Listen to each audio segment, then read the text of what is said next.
Assigning spec quantity by area. First, ensure you have your areas set up in the Areas tab. Then open the spec you'd like to assign. Stay on the Details tab and scroll down near the bottom. You'll see two options for areas and quantities. Option 1 is a general quantity. If you have a relatively small or simple project, you can simply assign a quantity and select a unit. Or if you have a more complex project, you'd like to assign quantities by area, select option 2. Then you can add the area. This list will pull from your Areas tab.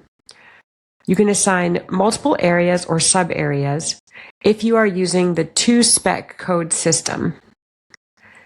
Now that you've added the areas, come over here and assign the quantity. Ensure you indicate the unit as well, so the software knows how to calculate. As you add the units and quantities, your total will tally here at the bottom.